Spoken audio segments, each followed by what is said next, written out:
Hello friends, it is time once again for a tier list, and this is actually going to be kind of the last of the separate English ones that I do, because starting from the next set I've already done them for the Japanese format, so you can kind of go back and rewatch those, and unless the meta shifts like crazy, or there's some discovery that some deck is insanely good that the Japanese side never discovered, then I'll update it or do some kind of addendum. But I think for the most part they'll be pretty accurate, and my opinions haven't really changed after those metas have concluded, because I tend to wait a few weeks, as with this one, before making a video about a tier list.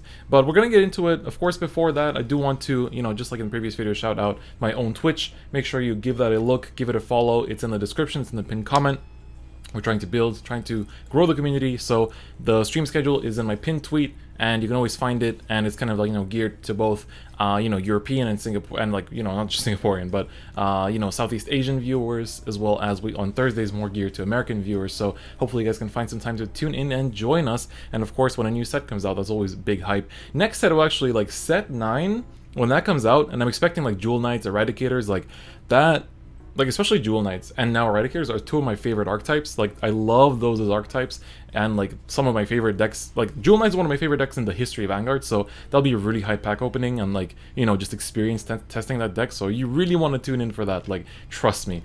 But without any further ado, let us get into today's tier list. Alright, so we're back again in Tier Maker as usual, and we're going to be looking at the Set 5 tier list. So we're going to be including quite a few things in here. So the clan events for both Spikes as well as Granblue have occurred now in the English form. I was kind of waiting for the Spikes event to start before doing this, actually, because I think the Spikes event really changes a lot, which would have changed how accurate a tier list is. So for example, that's one of the things that may cause me to make an addendum, is if they release a clan event ahead of schedule again for English, that really might shake things up, especially if it's a really good one.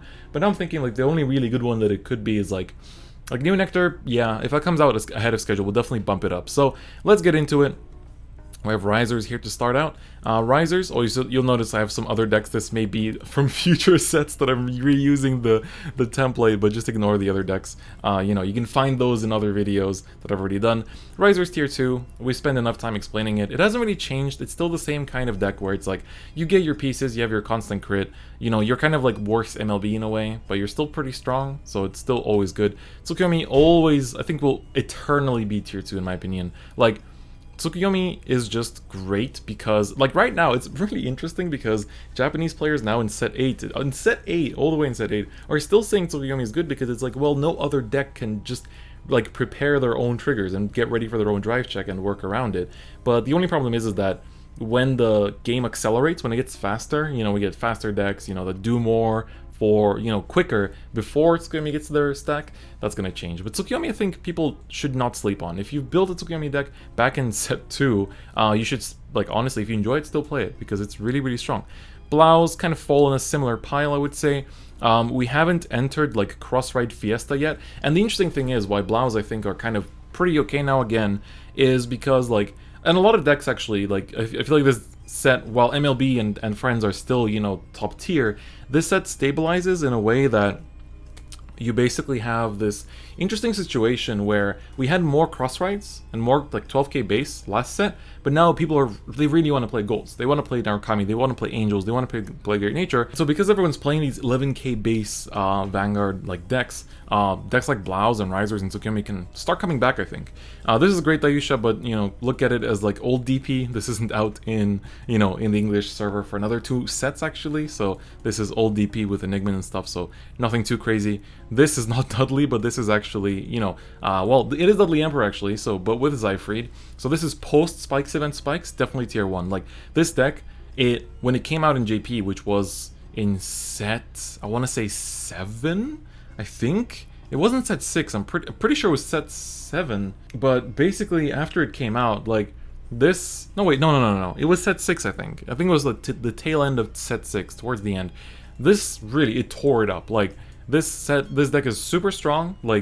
It really is really powerful. Again, I recommend checking out Living Proof for tips on Spikes content, but really, really strong. The End, I mean, we don't need to keep coming back to these, The End, MLB, PBO. We always say the same stuff. Let's not go over it. If it's your first time watching a tier list, you know, the TLDR is these are very strong, consistent decks. Each have a different gimmick, of course, but they all like really dominate. You know, MLB is stronger just because it has so much going for it. It has like Pinpoint Retire, base crit, extra base power, you know, superior calling, all this deck searching, Wingle Brave isn't nerfed, and everything. Shadows, on the other hand, are like, you know, they have more retire. They're more like, you know, they take the long game, they kind of like stall your opponent out and like then come in with the big crits, whereas the end is also kind of like stally, but it has the power play of the restand, and like it's more of a tempo deck in a way. But Spikes kind of come in here and they're like, yo, I'm like one of the best Limit Break decks that exist, because I'm basically like able to superior call my units super fast. I have Jelly Beans to search my cards and go back as a heal just like Ancelot does,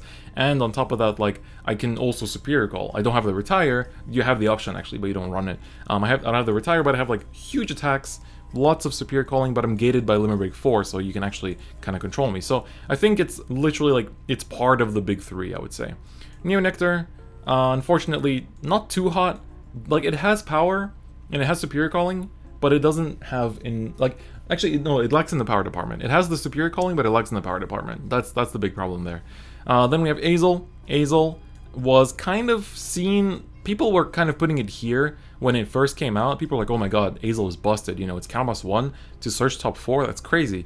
But the problem with Azel in set 5 is that if your opponent sets up double intercept, you go attack, intercept, attack, Vanguard, pass. So if you're not running crits, you're only doing 1 damage per turn. If you're not running stands, you're only doing 1 damage per turn. So people have to run these like more inconsistent builds, but that kind of like is balanced out by the fact that Azel fills up your board, so you don't actually lose out from not running draws in a way. So I would say it's tier 1, but I think Spikes are stronger, but it is pretty strong. But then we have Vermillion. Vermillion is, in my opinion, like up here. So I'm sure people could argue that this isn't really tier 1. Like, I've had people come in and really argue against these lists, but I mean, I personally say that like you could do this, you know, if you really want to, and like make a kind of separation. But we've seen the results of the Vanguard Zero championships, which Spikes weren't around for, by the way.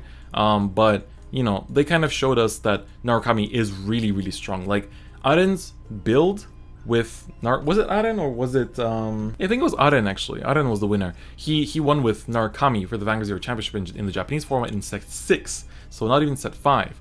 And so Vermillion, like, just Narukami as a whole, really, really, really powerful, in all honesty. Like, you really need to not underestimate this deck, because I feel like it's easy to do so because you're like, well, it just attacks the front row. How could it gonna be? Like, Dungaree just pops something in the front.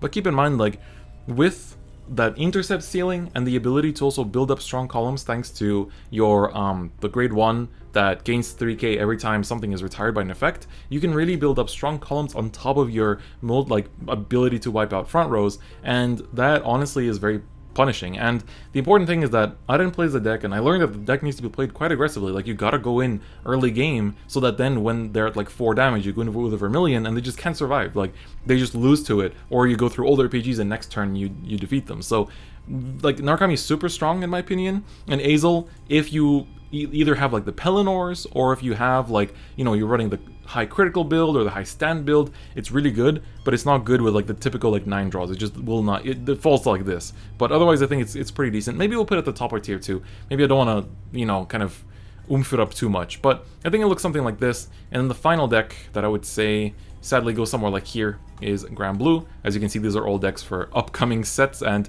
no, there's no Coco. I know you guys always come in here like, where's Coco, where's this, where's that. I tried to keep the, you know, like, first things first, at least 1 clan representation, so like 1 deck per clan. And if the clan has a better deck to represent it, then I put that. You know, you'll notice in the future ones, like, I take out Enigman because, you know, why would you play Enigman when Great Aisha is around? So, and only if the deck is super different, like Azel in the future, you know, I mean, not Azel, Zeal, then I talk about it separately. But, you know, like, Coco, she's like, compared to Battle Sisters, they do very similar things, but Battle Sisters does it a little bit better too. So, you know, that's why decks like Coco and stuff aren't there, but, and then all of these are like future support. Oh no, actually we can talk about Angels and Great Nature. That's two decks that got introduced that I should make a note about. I'm pretty sure that's the only ones. Like, we're gonna keep the, you know, like I can put these aren't, again, I should have really probably used the older ones, but like Dark Irregulars, you know, and Pale Moon, the set 2 builds, they don't really do as much anymore. Like they kind of go in here, but keep in mind, like don't take this screenshot out of context and go like, oh my god, he said Lugier is bad. This is for, you know, the set 5. But Angels kind of go here, I would say. Great Nature goes around here.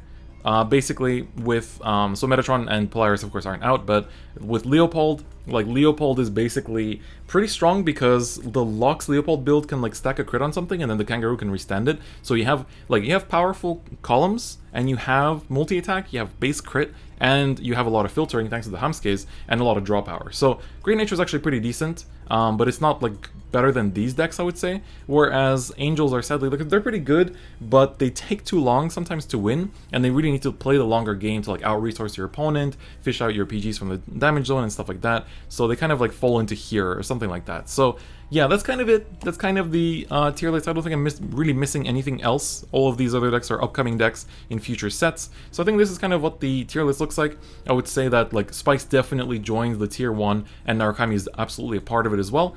Azel is a very good deck, but I think it just slightly held back because you don't have the Blaster Blade and Blaster Dark Spirits yet.